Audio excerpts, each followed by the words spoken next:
He took all my money for his wedding party, and I made him regret it. I checked my bank account on a Tuesday morning and saw zero. Not low, zero. Every dollar I'd saved for 3 years, gone. I called the bank immediately. There must be a mistake. My account shows zero, but I had $43,000 yesterday. Let me check. Ma'am, there was a withdrawal yesterday. $43,000 transferred to another account. I didn't authorize that. Who? The account holder. Marcus Chen. That's you, correct? No, that's my brother. But this is my account, my money. How did he? You're both listed on the account. Joint account holders have equal access to all funds. Joint account? From when we were kids? When Mom opened it so Marcus could deposit my birthday money while I was away at college. I'd forgotten it was joint. Forgotten Marcus technically had access, but I never thought he'd actually take it. All of it. $43,000. My savings. My security. My future. Gone. I called Marcus immediately. What the fuck did you do? Diana, calm down. You took all my money. $43,000. How is that even possible? I borrowed it. For the wedding. I'll pay you back. Borrowed. You stole it. Without asking. Without telling me. I was going to tell you. But the wedding is in 3 days. And we needed... I don't care what you needed. That's my money.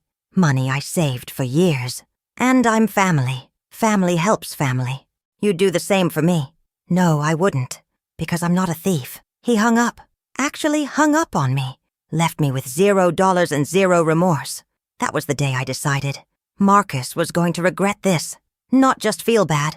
Not just apologize. Actually, deeply, permanently, regret taking my money. And 3 months later, he did, in ways he never saw coming. My name is Diana Chen. I'm 32 years old. 3 months ago, my brother Marcus stole $43,000 from me to pay for his wedding party. Today, he's divorced, unemployed, and facing criminal charges. His reputation is destroyed. His marriage is over. His life is in ruins. All because he thought he could steal from me without consequences.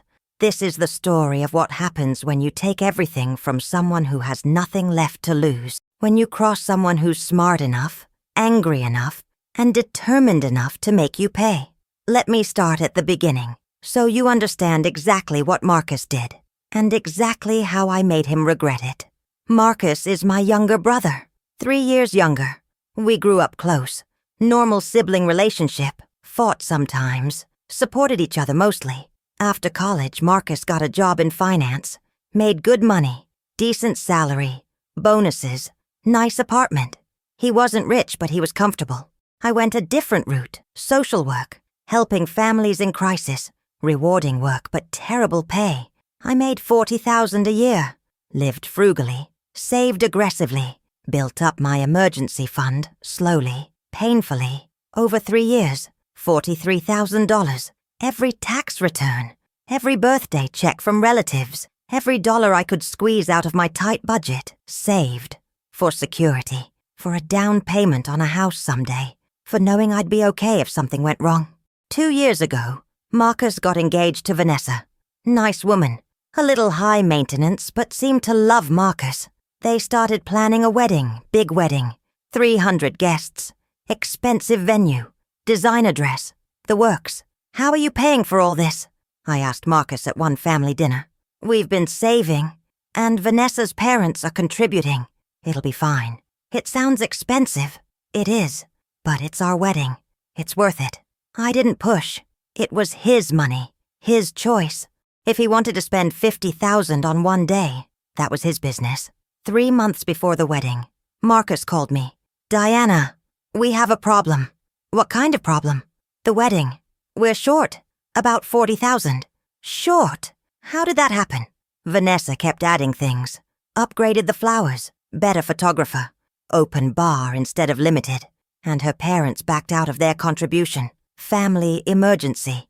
They can't afford it now. So, what are you going to do? We were hoping. Could you lend us some money? Just until after the wedding. We'll pay you back in a few months. How much? $40,000.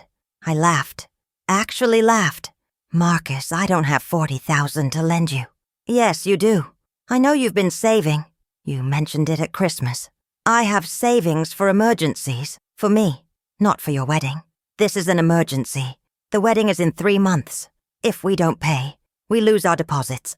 $30,000 in deposits. Then scale back. Have a smaller wedding. Cut things. Make it work with what you have. We can't do that. Everything's already booked. Invitations are sent. People are traveling. We can't cancel now. Then you figure it out. But not with my money. Diana, please. I'm your brother. I'd do this for you. No, you wouldn't. And even if you would, I'm not doing it. My answer is no. He was angry. Fine. I'll figure something else out. Thanks for nothing. That was 2 months before the wedding. I thought that was the end of it. Marcus would find another solution. Take out a loan, borrow from friends, scale back. Something. I was wrong. Marcus had another plan. A plan that involved taking my money without asking. The day before the wedding, I was at work when my phone rang. Unknown number. Diana Chen? Yes? This is Detective Rodriguez with the police department. We need you to come down to the station. My heart stopped. Why? What happened? We need to talk to you about a fraud investigation. Can you come in today? Fraud? I don't understand. We'll explain when you get here. This afternoon, if possible. I left work early, drove to the police station. Mind racing. Fraud investigation? What could that possibly be about? Detective Rodriguez was waiting. Ms. Chen, thank you for coming in. We're investigating a case of identity theft and fraud. Your name came up. Identity theft? Someone stole my identity? We're not sure yet. Can you tell me about your relationship with Marcus Chen? He's my brother. Why? He recently transferred $43,000 from your joint account to his personal account. Did you authorize that transfer? No, absolutely not. He stole that money. When did you discover the theft? This morning. I checked my account and saw zero. Called the bank. They told me Marcus withdrew it yesterday. And you had no knowledge of this beforehand? None. I didn't even remember we had a joint account. It was opened years ago. I forgot he had access. So you're confirming this was unauthorized? You didn't give him permission? Confirmed. He stole my money. Then we'll need you to file a formal complaint. If you're pressing charges for theft. I hesitated. Pressing charges against my brother. Having him arrested? Right before his wedding. But he'd stolen $43,000. My money. My security. 3 years of savings. Yes, I'm pressing charges. Detective Rodriguez nodded. We'll process this today. Given the amount, it's felony theft. He'll be arrested within 24 hours. His wedding is tomorrow. I'm aware, but theft is theft. The timing doesn't change the crime. I left the station feeling numb. I'd just set in motion my brother's arrest. The day of his wedding. Part of me felt guilty. Part of me felt satisfied. Mostly, I felt devastated that it had come to this. That night, Marcus called. Diana, we need to talk. About the $43,000 you stole? I didn't steal it. I borrowed it. I told you I'd pay you back. You took it without asking, without telling me. That's stealing. Family doesn't press charges against family. You know about the charges? Detective Rodriguez called. Said you filed a complaint. Diana, you can't do this. The wedding is tomorrow. You should have thought about that before you stole my money. I'll pay you back. After the wedding. I swear. How? You just spent it all on a wedding. Where exactly is this payback money coming from? Silence. Because he didn't have an answer. He'd stolen my money, spent it on his wedding, and had no plan for repaying me. Drop the charges, he said finally. Please, don't ruin my wedding. You ruined it. Not me. You stole from your own sister. Face the consequences. If you do this, I'll never forgive you. Good, because I'll never forgive you either. I hung up. The next morning, Marcus was arrested. At his apartment. 3 hours before his wedding was supposed to start. Vanessa called me hysterical. What did you do? Marcus is in jail. The wedding is in 3 hours. I didn't do anything. Marcus stole from me. He's facing the consequences. It's his wedding day. How could you? How could he steal $43,000 from his sister? He was going to pay you back? With what money? He spent mine on your wedding. "You're destroying our lives. He destroyed mine first. Now he gets to see how that feels." She hung up. The wedding was cancelled or postponed. I didn't know which and didn't care. Marcus was released on bail 6 hours later, posted by his future in-laws. $10,000. Money they apparently had after all. The wedding was rescheduled. Small courthouse ceremony. 2 weeks later. No reception. No party. Just immediate family. And a judge. I wasn't invited, obviously. But that was just the beginning. The arrest was immediate consequence. What came next? That was calculated revenge. If you've ever had someone steal from you, had your trust violated, your security destroyed, your future threatened by someone you loved, you know this rage, this need for justice. Share your experience in the comments. And if these stories of financial betrayal and revenge resonate with you, please subscribe to Lindsay Stories. Marcus's arrest made local news. Local finance professional arrested for theft from family member. His employer saw it. Large investment firm, very concerned with reputation and ethical behavior. They suspended him pending investigation. We take allegations of theft very seriously. Until this is resolved, you can't work here. It's a family dispute. I was going to pay her back. You took for $43,000 from a joint account without the other holder's knowledge or consent. That's theft, regardless of family relationship. Marcus was suspended without pay. His income stopped, right as he was starting married life with no savings because he'd spent everything on the wedding. Vanessa had to cover their expenses alone. She made decent money but not enough for 2 people. They struggled, and I made sure everyone knew why. I posted on social media, detailed what Marcus had done, the theft, the arrest, the betrayal, tagged mutual friends, made it public. My brother Marcus Chen stole $43,000 from me to pay for his wedding, then blamed me when he got arrested, just so everyone knows who they're dealing with. People were shocked. Friends reached out. Family was divided. Some supported me. That's awful. He had no right. Others defended Marcus. Family should work things out privately. But the public post damaged Marcus's reputation. People looked at him differently, saw him as someone who'd steal from family, someone who couldn't be trusted. His friends distanced themselves. His professional network grew cold. Nobody wants to associate with someone arrested for theft. 2 months after the arrest, Marcus went to trial. He pleaded guilty, took a plea deal, probation, restitution, community service, and a permanent theft conviction on his record. His employer fired him.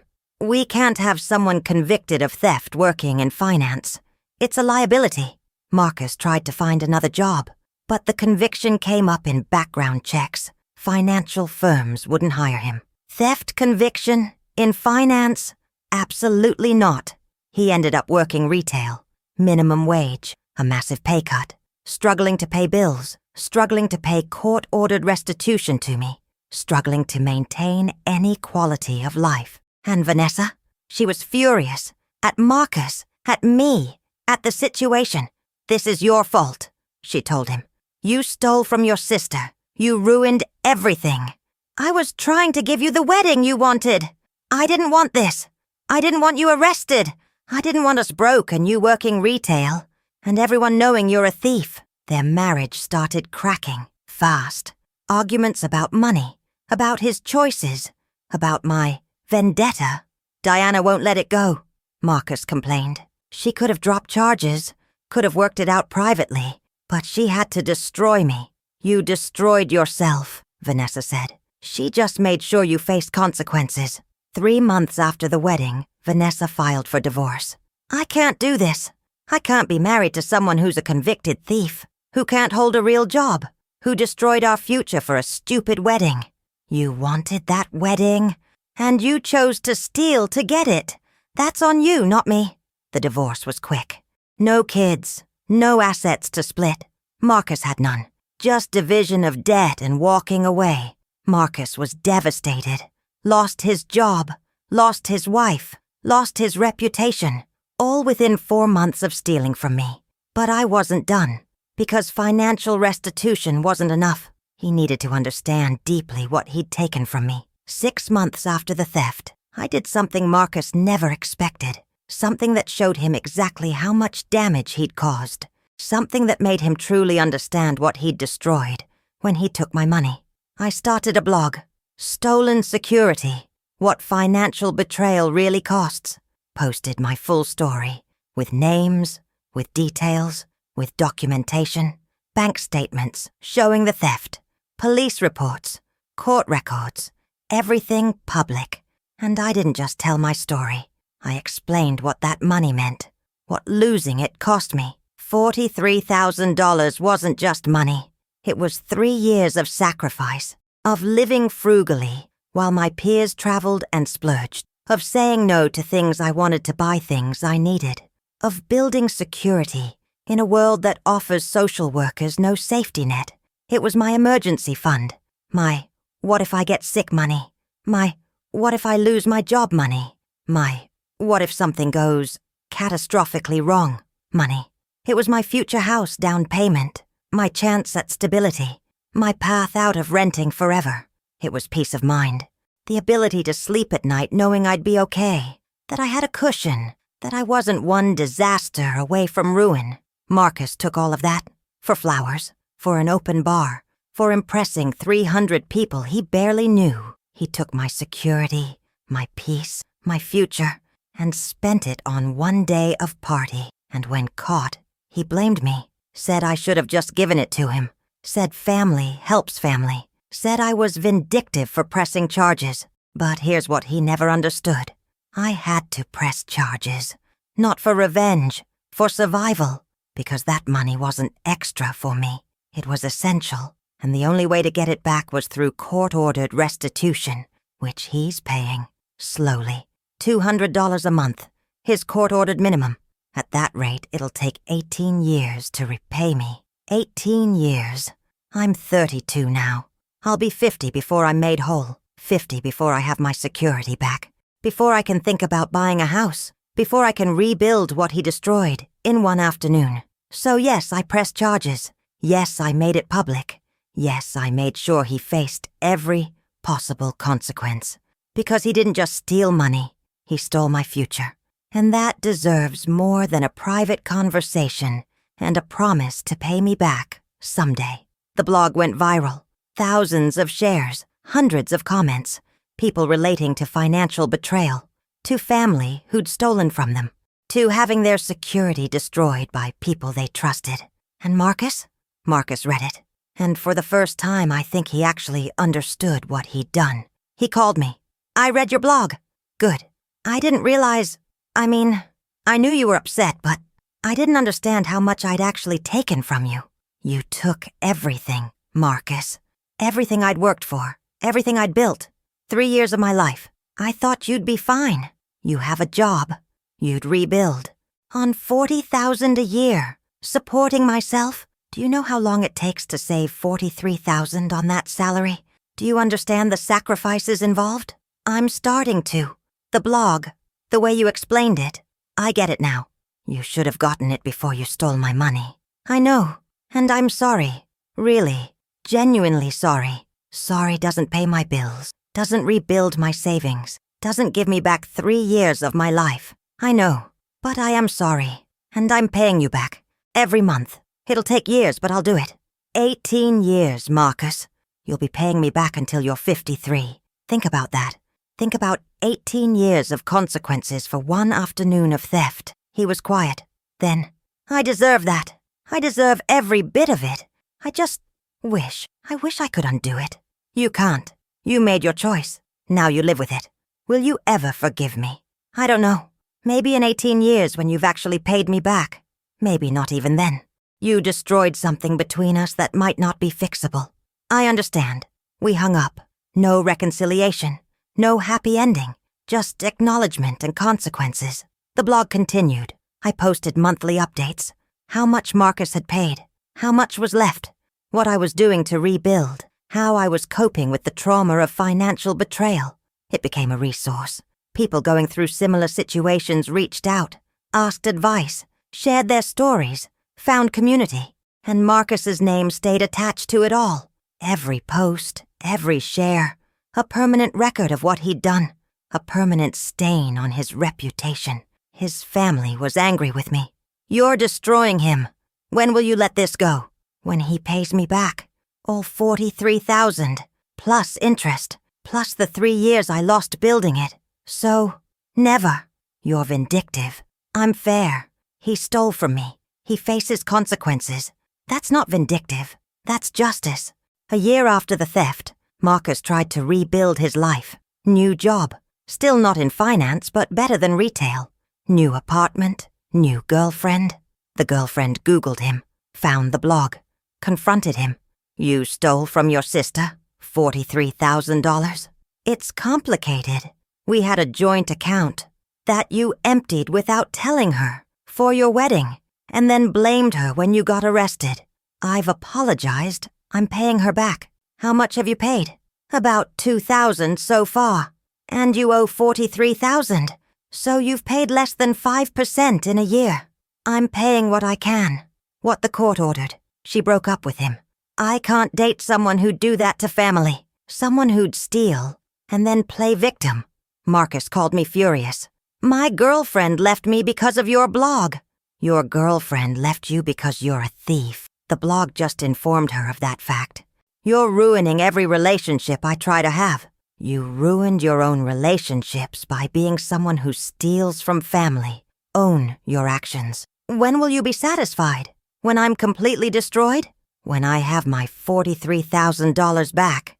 Until then, the blog stays up. The truth stays public. And anyone who Googles you knows exactly who you are. That's cruel. You know what's cruel? Stealing your sister's entire savings for a party.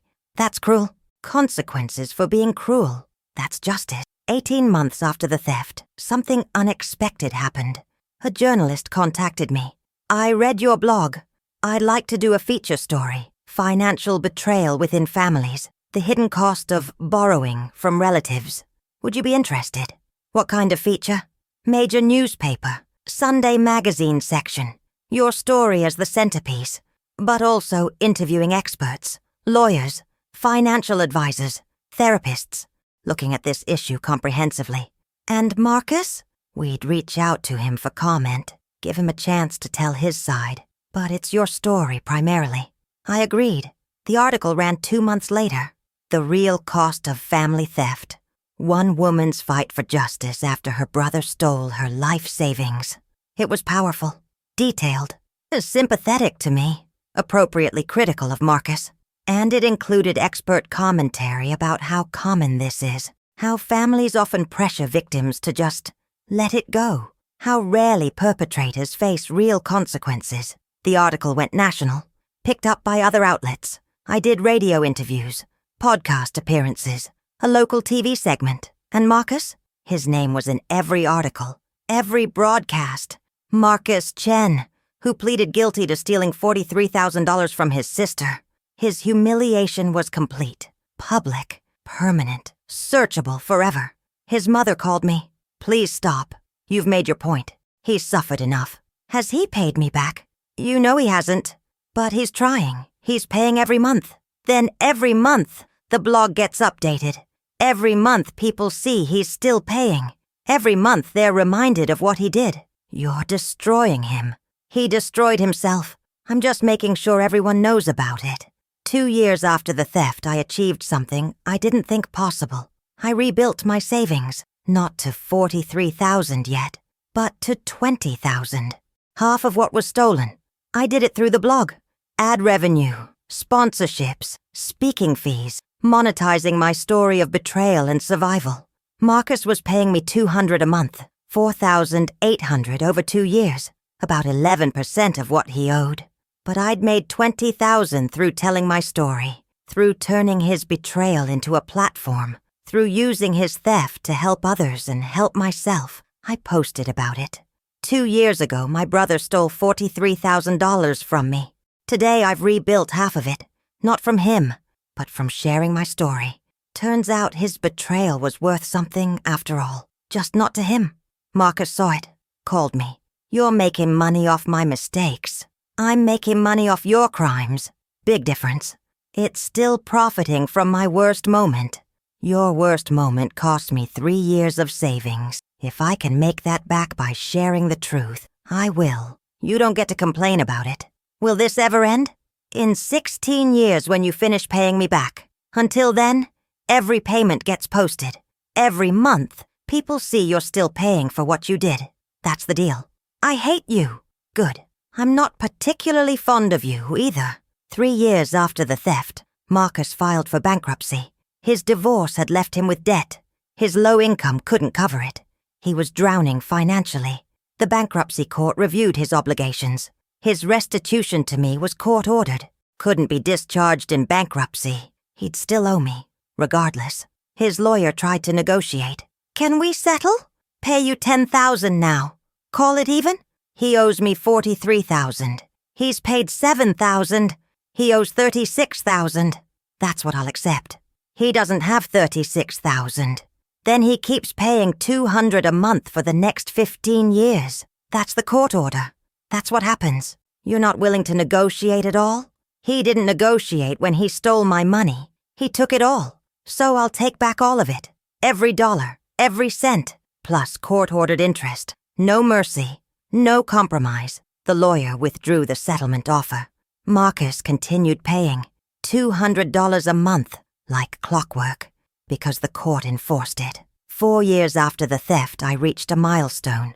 $30,000 in rebuilt savings, $10,000 to go to replace what was stolen, plus $13,000 of what Marcus owed had been paid back. I'd rebuilt faster than he'd paid back. My hustle and determination had recovered what his theft had taken. His payments were just a slow, humiliating addition to my financial recovery. I posted about it, celebrated it, showed that victims can recover, can rebuild, can thrive despite betrayal. And Marcus? Still paying, still working his mid-level job, still single, still damaged by his reputation. He was 32 now, 5 years younger than I'd been when he stole from me. His 30s ruined by consequences, by restitution payments, by a criminal record, by a public blog that detailed his crimes, everything he'd hoped to achieve in his 30s. Career advancement, stable marriage, financial security, destroyed by one afternoon of theft. That's what he didn't expect when he took my money, that I'd make him regret it. Truly, deeply, permanently regret it. Not through violence, not through revenge in the traditional sense, but through consequences, public consequences, legal consequences, social consequences, financial consequences. He thought family meant immunity, that I'd just let it go, that I'll pay you back was enough. He was wrong, and he's still paying for being wrong, and will be for another 14 years. My name is Diana Chen. I'm 36 years old. 4 years ago, my brother stole $43,000 from me for his wedding party. Today he's divorced, works a mid-level job, has a criminal record, and is internet famous for being a thief. He'll be paying me back until 2039. I've rebuilt my savings, monetized my story, helped thousands of people, and created a whole new life from his betrayal. He took my money thinking he'd get away with it. Instead, he destroyed his own life, and I made sure the whole world knew about it. That's what he didn't expect, that consequences can be permanent, that betrayal can be expensive, that taking from someone who has nothing left to lose is the most dangerous theft of all. Share this if you've been betrayed by family. Comment if you've made someone regret underestimating you. Subscribe to Lindsay's Stories for more stories of betrayal, revenge, and justice. He took all my money. I took everything else. And I'm still not done. That's everything. What I haven't fully explained yet is what those first weeks after the theft were like. The panic, the devastation, the absolute terror of having $0 and not knowing how I'd survive. The day I discovered the theft, that Tuesday morning, I had rent due in 3 days, $800. Money I no longer had because Marcus had stolen everything. I called my landlord. I need an extension on rent. A family emergency. How long of an extension? I don't know. A week? Maybe 2? I can give you 5 days. After that, I file eviction proceedings. Owed 5 days to come up with $800 when I had 0. when my next paycheck wasn't for 2 weeks, when I had no savings to draw from because my brother had stolen it all, I called friends. "Can I borrow money? I'll pay you back with my next check." Most said yes, small amounts, 50 here, 100 there. By the end of the day, I'd cobbled together $800. Barely, paid rent, avoided eviction, but I was still broke, had $73 left from borrowed money. 2 weeks until payday. No groceries, no gas money, nothing. I went to a food bank. First time in my life. Stood in line with other people who couldn't afford to eat. Took donated food. Felt humiliated. Felt poor. Felt destroyed. All because Marcus needed flowers and an open bar. That first week I couldn't sleep. Kept thinking about the money. About 3 years of work gone in one afternoon. About having to start over from zero. About how vulnerable I was now. How one unexpected expense, car trouble, medical bill, anything, would ruin me. The stress made me physically sick. Couldn't eat. Lost 10 pounds in 2 weeks. Developed stress headaches that wouldn't quit. My boss noticed. "Diana, are you okay? You seem off. Family emergency. I'm dealing with it. Take some time if you need to." But I couldn't take time. Couldn't afford to miss work. Couldn't afford to miss even a single day's pay when I had zero buffer. The second week, reality set in.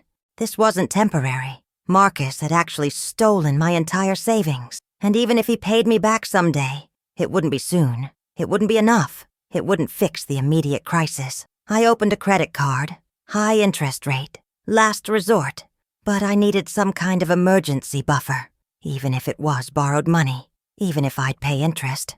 Better than nothing. I charged $2,000 immediately, kept it as available credit, my new savings, except it wasn't savings. It was debt waiting to happen. The third week, I started planning revenge. Not immediately, not the arrest. That had already happened, but long-term revenge, making sure Marcus faced consequences that lasted, that hurt, that taught him what he'd actually done. That's when I started the blog. Documenting everything. The theft, the immediate aftermath, the panic, the food bank, the borrowed money, the credit card as fake savings. All of it. I posted it publicly, shared it widely, made sure everyone Marcus knew would see it, would understand what he'd done, what it had cost me. The response was immediate. Hundreds of messages. "I'm so sorry this happened. Your brother is horrible. I hope he pays for this." Some people sent money, small amounts, $10, $20, for groceries while you rebuild, so you don't have to use that food bank. It wasn't much, maybe $500 total, but it helped. Covered gas, covered food. Gave me a tiny buffer while I waited for my paycheck and started planning long-term recovery. 1 month after the theft, I got my first restitution payment from Marcus. $200, court-ordered minimum. I posted about it on the blog. Month 1, Marcus paid $200 of the $43,000 he owes me. Only 2 refunding payments to go. People were outraged. $200? That's insulting. At that rate, you'll never be made whole. He should pay more. But legally, he didn't have to. The court set minimum payments based on his income. And the court didn't care that I needed the money now. Didn't care that 18 years was too long. Didn't care that justice delayed is justice denied. So I did the math, posted it publicly, made sure everyone understood the absurdity. Marcus stole $43,000 from me. He's paying back $200 a month. That's $2,400 a year. At this rate, full repayment will take 17.9 years. I'll be 50 years old. Marcus will be 47. His wedding will have been over for nearly 2 decades. But I'll still be collecting payments for the flowers and open bar he stole my future to buy. That post went viral. Thousands of shares. People outraged on my behalf. Media outlets picked it up. Woman's brother will take 18 years to repay wedding theft. Marcus called me furious. "You're making me look terrible." "You are terrible. I'm just documenting it." Everyone at work saw that article. My boss asked me about it. Good.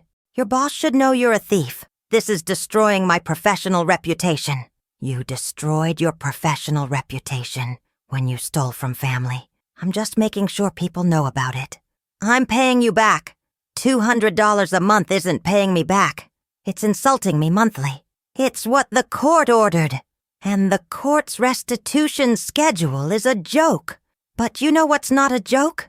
My blog, my interviews, my public documentation of every single payment. That'll follow you forever. You're psychotic. I'm fair. You steal, you face consequences. Those consequences include public humiliation. Deal with it. 2 months after the theft, Vanessa's divorce filing went public. Wife of man who stole from sister files for divorce. Another news cycle. More attention. More people learning what Marcus had done. More damage to his reputation. His mother called me. Diana, please. The media coverage. The blog. It's destroying him. Can't you have mercy? He showed me no mercy when he took every dollar I had. Why should I show him any? Because you're family. He's family too. Didn't stop him from stealing from me. He made a mistake. A mistake is forgetting my birthday. Taking $43,000 without asking is a crime. He pleaded guilty to that crime. Now he lives with the consequences. But the public humiliation is part of the consequences. He wanted a big fancy public wedding. He gets big fancy public consequences. Fair trade. What will it take for you to stop? Full repayment. $43,000 plus interest. Plus the legal fees he cost me. About $50,000 total. When he pays that, the blog comes down. He doesn't have $50,000. Then he better start paying faster than $200 a month, because the blog stays up until he does. That could be 20 years. Then he'll be internet famous for 20 years. His choice. 3 months after the theft, I attended a family event. Thanksgiving. My parents hosted. Both me and Marcus invited. I went. He went. First time seeing each other since his arrest. The tension was unbearable. Everyone walking on eggshells. Nobody knowing what to say. Marcus tried to approach me. Diana, don't. We have nothing to say to each other outside of court-mandated restitution. I want to apologize. Properly. Explain what? That you stole from me. I know. That you're sorry? I don't care. That you'll pay me back? You're legally required to. There's nothing to explain. I'm trying to make this right. You can't. You stole 3 years of my life. You can't give that back. You can only pay what you owe and leave me alone. My father interrupted. Can you two please just try to get along? It's Thanksgiving. I am getting along, I said. I'm politely declining to speak with the person who stole my life savings. That's very civilized of me. Diana? Dad, would you like to lend Marcus $43,000 so he can pay me back faster? Since family should help family. Since we should all get along? Silence. Because of course Dad didn't want to lend Marcus that money. Nobody did. They just wanted me to shut up about it and pretend it never happened. Didn't think so. Marcus pays his debt. I document it. Family stays functional. That's the best we're getting. The dinner was awkward. I left early. Didn't stay for dessert. Couldn't pretend everything was fine when my brother had destroyed my financial security and the family wanted me to just forgive and forget. 4 months after the theft, Marcus lost his finance job officially. The suspension became termination. Theft conviction incompatible with employment in financial services. He spiraled. Depression, anger, blame. He posted on social media. Long rant. My sister destroyed my life over money. Pressed charges. Got me arrested. Got me fired. Divorced. All over a loan I was going to repay. I screenshot it. Posted it on my blog with corrections. Marcus calls it a loan. The court called it theft. He calls it money.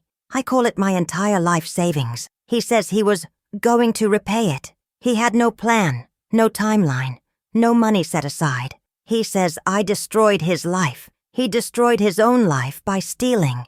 I just made sure he faced consequences. The post got thousands of likes, hundreds of comments supporting me. Your brother is delusional. He stole from you and plays victim. You did the right thing. A few people defended Marcus. Family should forgive. She's being vindictive. He made a mistake. I replied to each one. Would you give your sibling your entire savings without asking? No? Then don't tell me to forgive someone who stole mine. 5 months after the theft, I hit a milestone. Saved $5,000. First real savings since the theft. Not borrowed, not credit. Actual saved money. I posted about it. 5 months ago, I had $43,000. My brother stole it. Today, I have $5,000. Rebuilt through side hustles, blog income, and sheer determination. Marcus has paid me $1,000 in the same period. I'm recovering faster than he's repaying. That's justice. People celebrated with me. You're amazing. Inspiration. He doesn't deserve your forgiveness. Marcus saw it, commented. Glad you're doing well. Maybe you can afford to stop destroying my reputation now. I replied publicly. I'll stop documenting your theft when you finish paying restitution. $14,000 paid. $29,000 to go. See you in 2037. 6 months after the theft, Marcus got engaged again. To the girlfriend who'd initially left him but came back. Everyone deserves a second chance, she posted. I found out through social media. Saw the engagement photos. Saw the comments. Congratulations! So happy for you, I posted on my blog. 6 months after stealing $43,000 from me for his first wedding, Marcus is engaged again. He's paid me $200 so far. $41,800 to go. Just in case the new fiancé wants to know what she's marrying into. The post went viral again.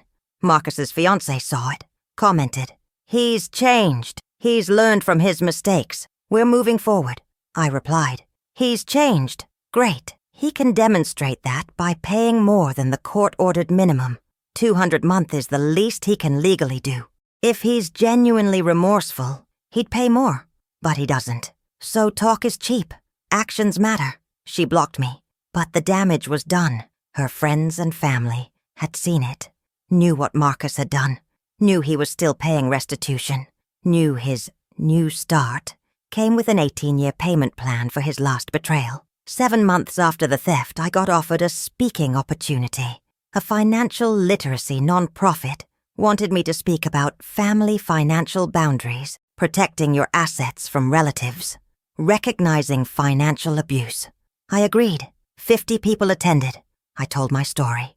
The theft, the aftermath, the ongoing restitution, the rebuilding. People cried. People thanked me. People shared their own stories of family, taking advantage financially. One woman approached me after. My mother took $20,000 from me last year for my brother's medical bills. I haven't seen a penny back. She says I'm selfish for expecting repayment. Your story made me realize I'm not selfish. I'm a victim. Thank you. Press charges, I told her. Document everything.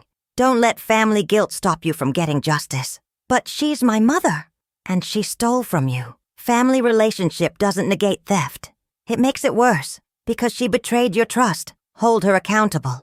I don't know if she did, but I hope she found the courage, because that's what my story was for, giving other victims permission to fight back, to demand justice, to refuse to be silent victims of family financial abuse.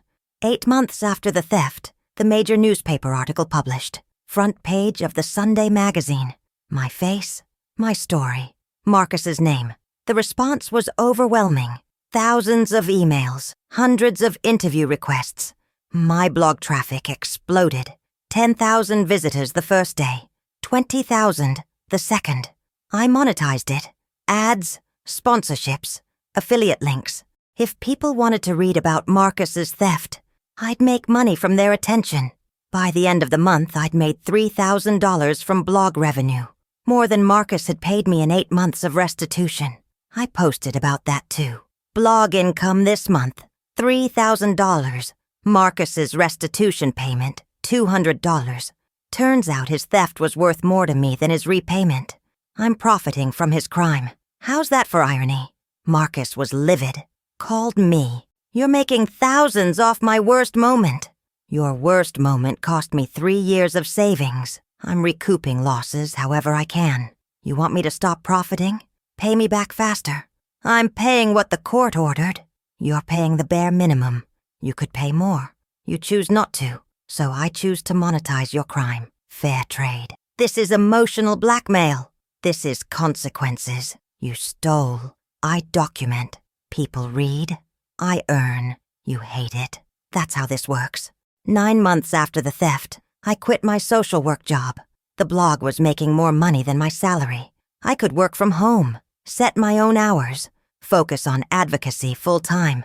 My last day, my co-workers threw a little party. "We'll miss you." "You're so brave."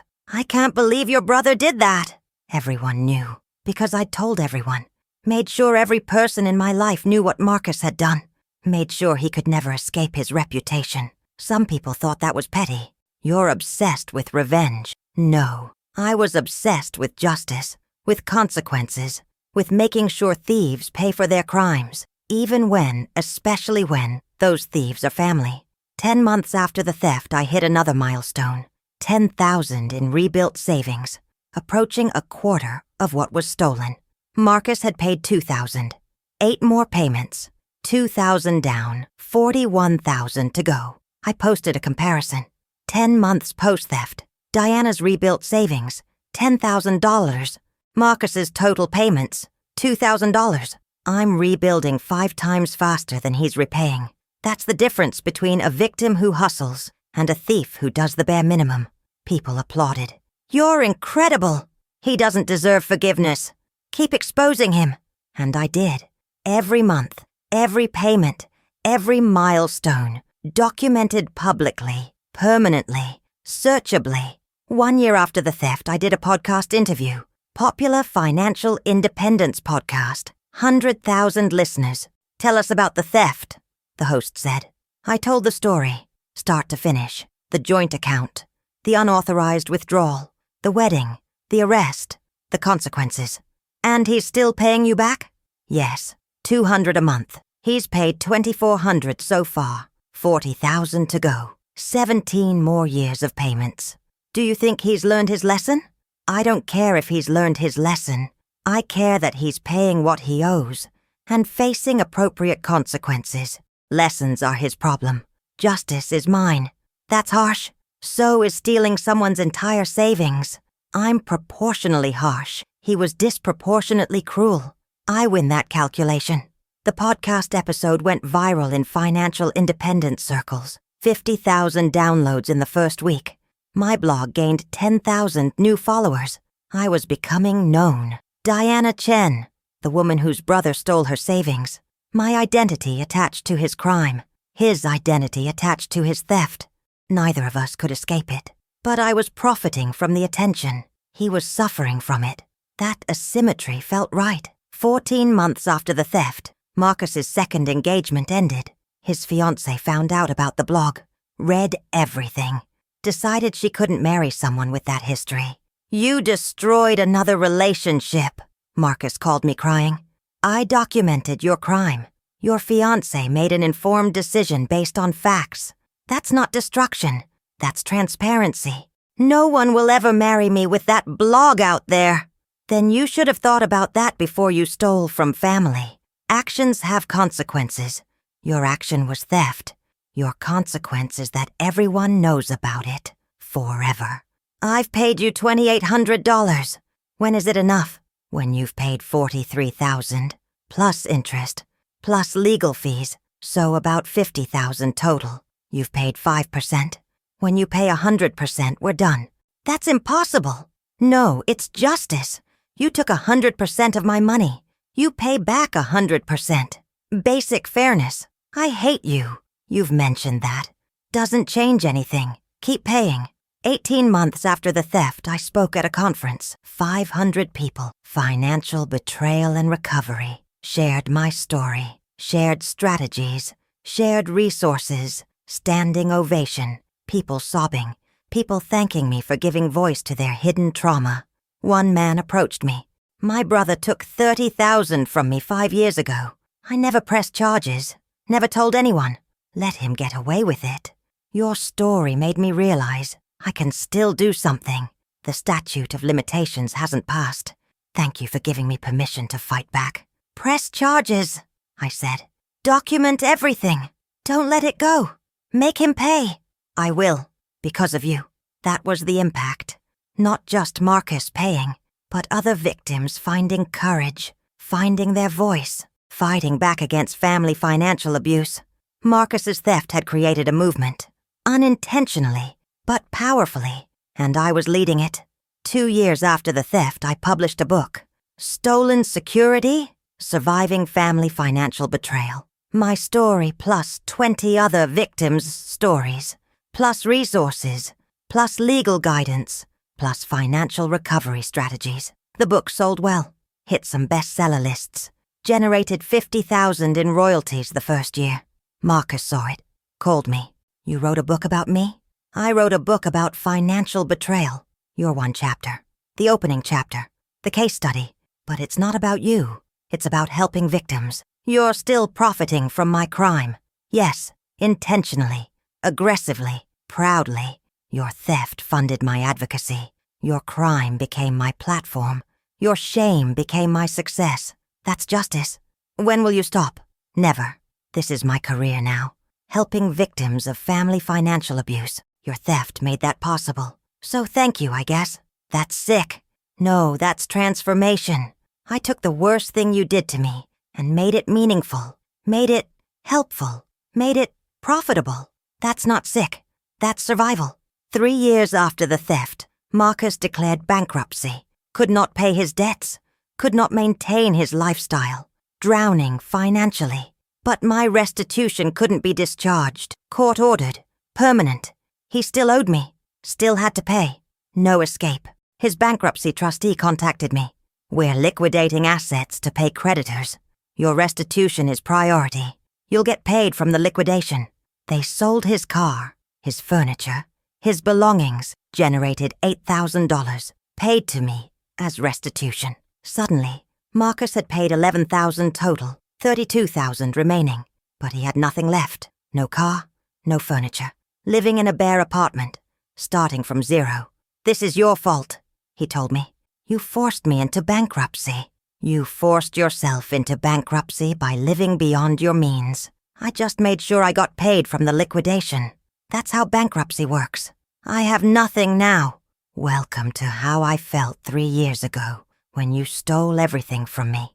Difference is, you did this to yourself. I was a victim.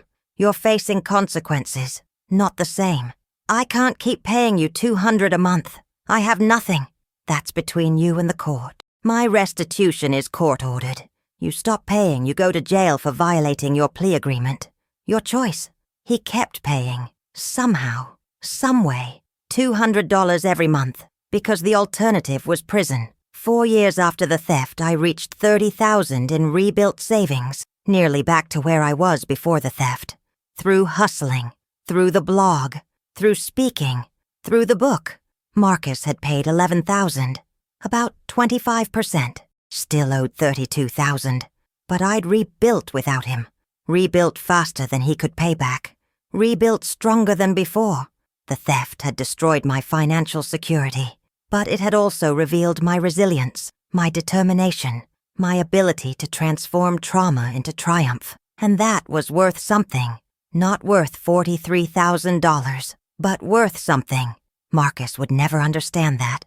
Never understand that his theft, while destructive, had also been transformative. Had made me harder, stronger, more successful. He'd wanted to fund his perfect wedding. Instead, he'd funded my perfect revenge. A revenge that kept giving, kept growing, kept hurting him, year after year after year. That's what he didn't expect when he took my money. That I'd make him regret it this thoroughly, this permanently, this publicly. He thought he'd get away with it. Or at worst, pay me back quietly, over time, and everyone would forget. He was wrong. Nobody forgot. Because I wouldn't let them.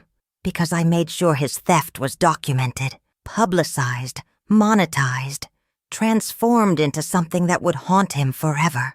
He took my money. I took his reputation, his relationships, his peace of mind, his ability to escape his past. Fair trade.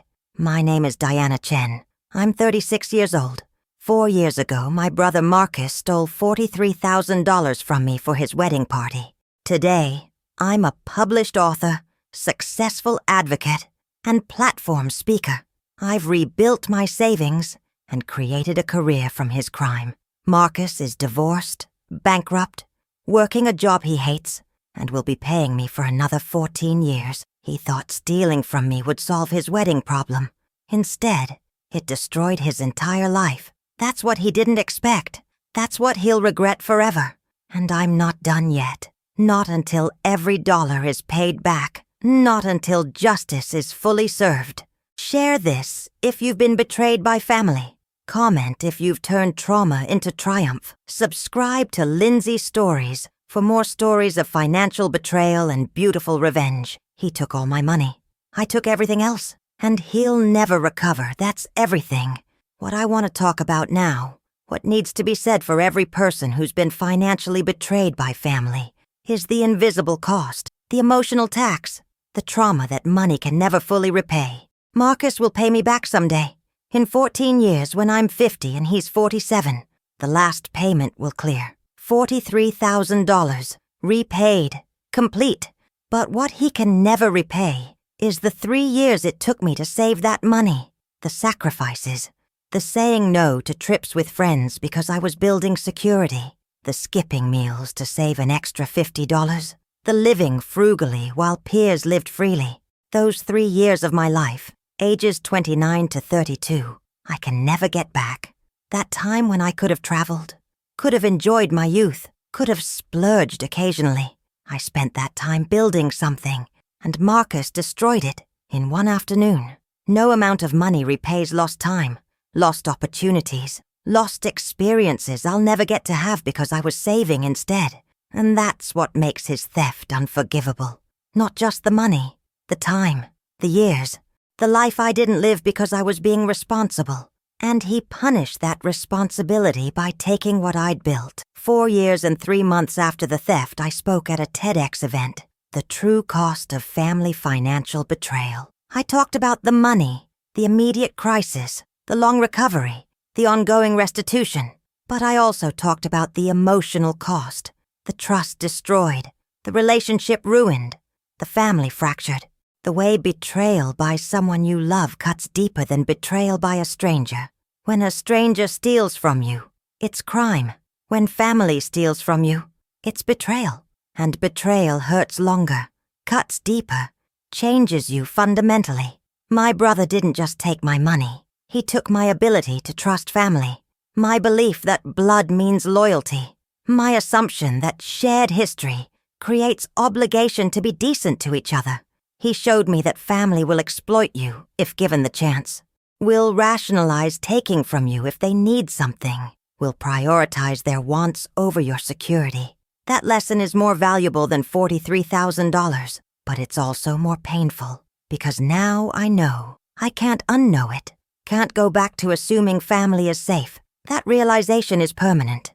The talk was powerful, resonated with thousands, was viewed 500,000 times online, generated another wave of blog traffic, another surge in book sales, and more importantly, it helped victims, gave them language for their experience.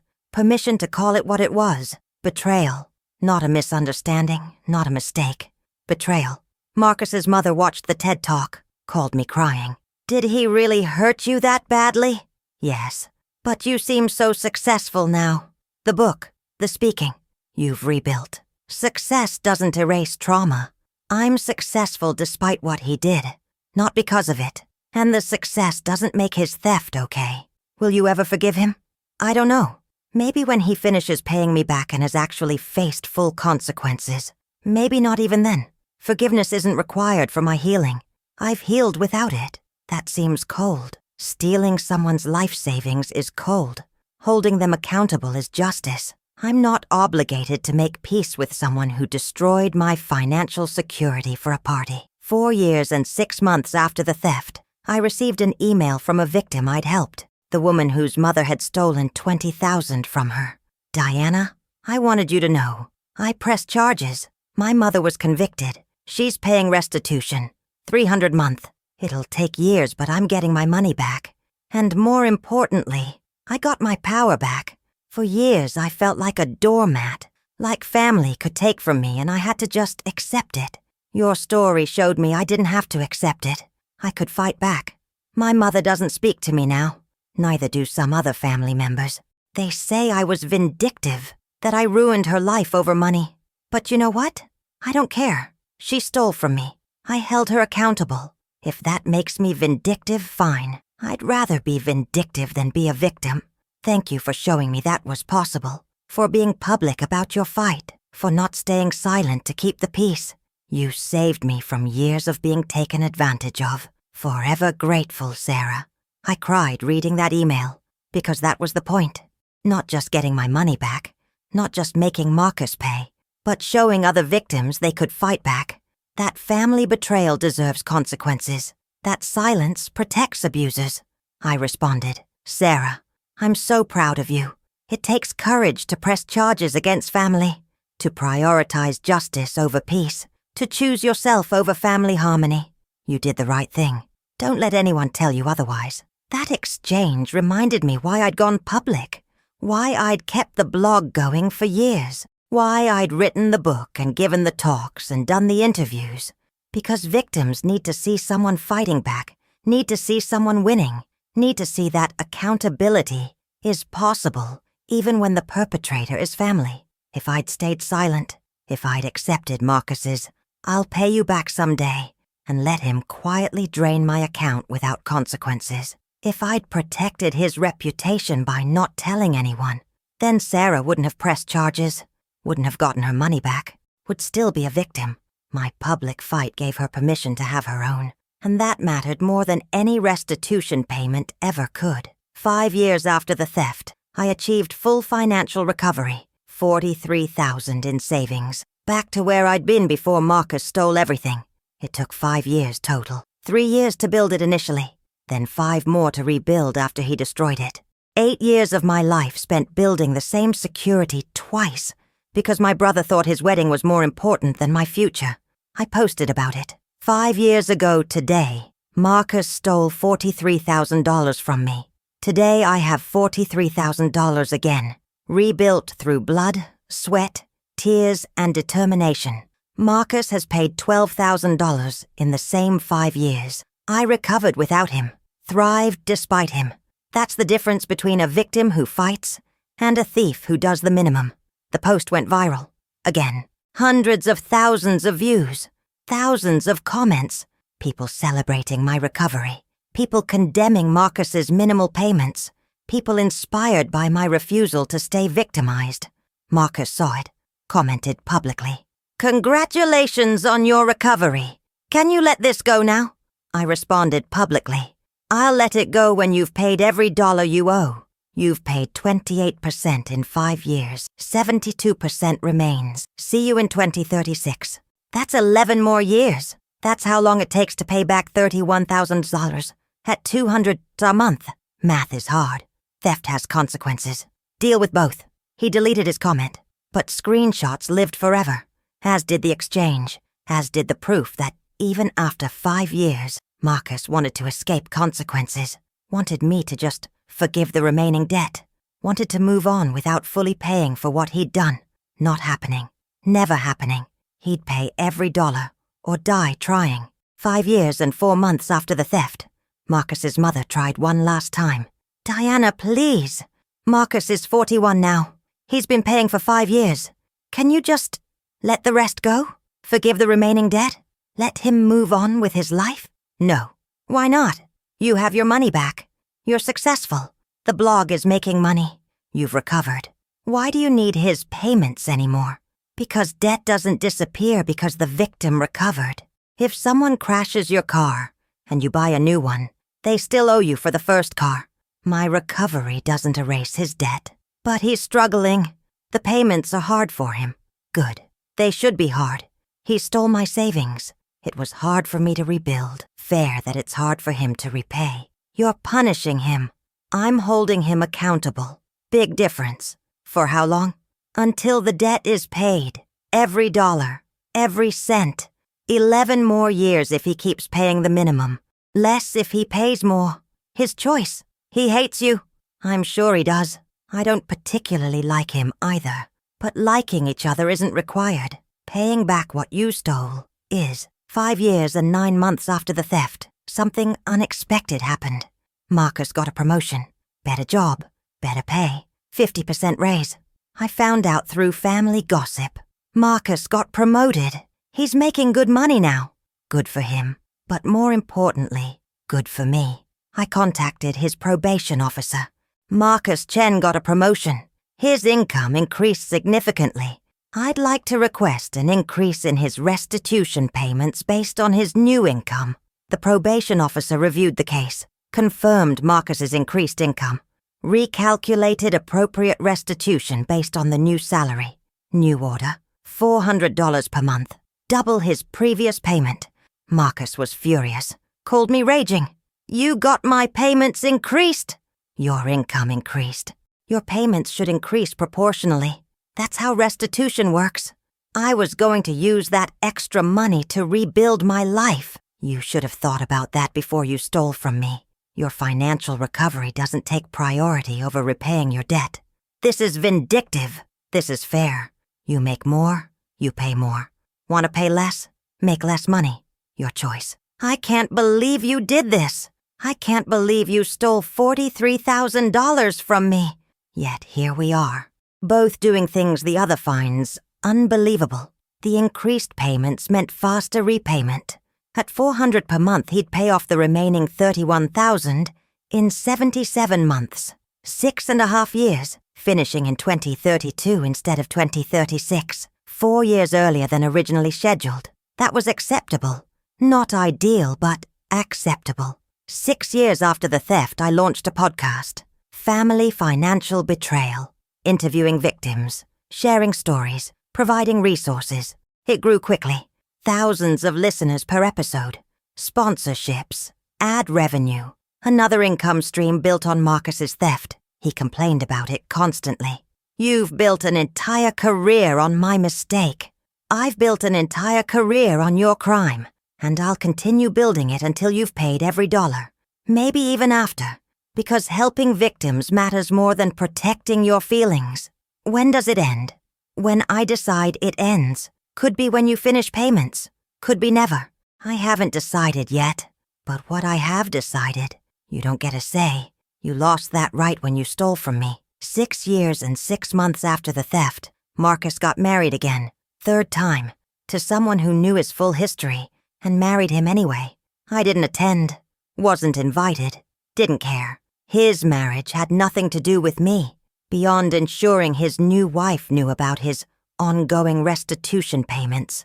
I posted about it on social media. Marcus got married. Wife number 3, still paying restitution for wife number 1's wedding. Talk about baggage. Hope she budgeted for his $400 a month theft payments. His new wife saw it. Wasn't bothered. I know about his past. We've discussed it. We're moving forward. Great. Make sure he doesn't have access to your bank accounts. Joint accounts are how he stole from me. She blocked me, but the warning was out there. Public. Searchable. If Marcus ever stole from her, she couldn't say nobody warned her. 7 years after the theft, I hit an unexpected milestone. $100,000 in savings, more than double what Marcus had stolen. Built through my work, my hustle, my transformation of his theft into my platform. I posted about it. 7 years ago, I had $43,000. Marcus stole it. Today I have $100,000, proof that victim recovery isn't just possible, it's achievable. Marcus has paid $16,000 in the same 7 years, still owes $27,000. My success is independent of his payments. I won. The post resonated. Thousands of shares, messages from victims. You give me hope. If you can recover, maybe I can too. Thank you for showing us what's possible. That was the legacy. Not just my recovery, but showing others that recovery was possible, that thieves could be held accountable, that victims didn't have to stay victimized. Marcus would forever be known as the brother who stole from his sister. I would forever be known as the sister who made him pay. Both identities permanent, both shaped by that one afternoon 7 years ago. But I'd shaped mine into something powerful, something meaningful, something that helped people. He'd shaped his into something shameful, something that haunted him, something that cost him relationships and opportunities and peace. 7.5 years after the theft, Marcus tried to negotiate. I'll pay you $10,000 now if you forgive the rest. Settle the debt. Move on. You owe $27,000. Where's this $10,000 coming from? I've been saving. I want to end this. I'll give you $10,000 cash. We'll call it even. We'll call it $27,000 in debt. You can pay the $10,000 as a lump sum. That'll reduce what you owe to $17,000, and you'll keep making monthly payments on that. Deal? That's not a deal. That's just me paying faster with no benefit. The benefit is finishing your debt faster. $17,000 at $400 a month is 42 months, 3.5 years instead of 6. That's your benefit. I want full debt forgiveness, and I want my full $43,000 back. One of us is getting what we want. Hint, it's not you. You're impossible. You're a thief. I'm just persistent. Take the deal or don't. Either way, you're paying until the debt is cleared. He didn't take the deal. Kept paying $400 monthly instead. Too proud to pay the lump sum without getting debt forgiveness. Too stubborn to see that faster repayment was in his interest. Fine by me. I wasn't in a hurry. The longer he paid, the longer his crime stayed visible, stayed documented, stayed relevant. 8 years after the theft, I was invited to testify before a state legislative committee. They were considering a bill about financial exploitation within families, creating better protections, stronger penalties, easier prosecution. I testified, told my story, explained the gaps in current law, the difficulties in prosecution, the inadequate restitution schedules. Marcus stole $43,000 from me 8 years ago. He's paid $18,000. At current rate, he'll finish in 2032. 14 years total. That's not justice. That's prolonged inconvenience. Real justice would require faster repayment, higher penalties, consequences that actually hurt enough to deter future theft. The committee listened, asked questions, thanked me for my testimony. The bill passed. Stronger penalties for family financial exploitation. Mandatory minimum restitution payments scaled to income. Faster resolution timelines. Because of my testimony. Because of my willingness to be public. Because of my refusal to let this issue stay hidden. Marcus's theft had changed laws, had protected future victims, had created systemic change. That mattered more than any individual restitution payment ever could. 9 years after the theft, I wrote a second book, The Cost of Family, Financial Boundaries, and Betrayal Recovery. It sold even better than the first, reached more victims, created more change. Marcus was still paying $400 monthly, $22,000 paid total, $21,000 remaining. Still 5 more years of payments ahead, still documented, still public, still permanent. His crime had become my career. His shame had become my platform. His theft had become my legacy. And every month when his payment cleared, I was reminded. I won. I survived. I thrived. I transformed. He just paid. And paid. And paid. And will keep paying until 2032. And even after the money is repaid, his reputation will never be. That's the real revenge. Not the money. The permanence. The fact that 20 years from now, someone will Google his name and find this story. We'll learn what he did. We'll judge him for it. Forever. That's how long his theft will follow him. That's how long he'll pay for one afternoon of greed and betrayal. My name is Diana Chen. I'm 41 years old now. 9 years ago, my brother Marcus stole $43,000 from me for his wedding party. Today, I'm a best-selling author, successful podcast host, legislative advocate, and platform speaker. I've helped thousands of victims, changed laws, created systemic protection. Marcus is on his 3rd marriage, working a job he tolerates, paying me $400 every month, and will be until he's 52 years old. He took my money thinking he'd get away with it. Instead, he funded my entire career, built my platform, created my legacy. He'll finish paying in 2032, but his crime will never be finished, will never be forgotten, will never stop defining him. That's what he didn't expect. That's what he'll regret forever. And that's exactly what he deserves. Share this if you've been betrayed by family and fought back. Comment if you've turned your trauma into triumph. Subscribe to Lindsay Stories for more stories of financial betrayal and perfect revenge. He took all my money for his wedding party. I made him regret it for the rest of his life. That's everything. This morning, 9 years and 3 months after that Tuesday, when I discovered zero in my account, I woke up and checked my email. There was a payment notification. Marcus's monthly $400. Cleared. On time. Like clockwork. $22,400 paid total. $20,600 remaining. 51 more payments. 4¼ years until completion. But here's what's different now compared to 9 years ago. That payment notification doesn't make me angry anymore. Doesn't make me anxious. Doesn't consume my thoughts. It's just a transaction. A monthly reminder that justice is being served. That consequences are real. That thieves pay for their crimes. I've moved on. Built a life that doesn't depend on his payments. Created security that's not vulnerable to his greed. Established a career that's completely independent of him. But he hasn't moved on. Can't move on because every month he has to pay me. Has to be reminded of what he did. Has to face the fact that his theft still haunts him nearly a decade later. That's the ultimate victory. Not the money, though I'll take every dollar. The freedom.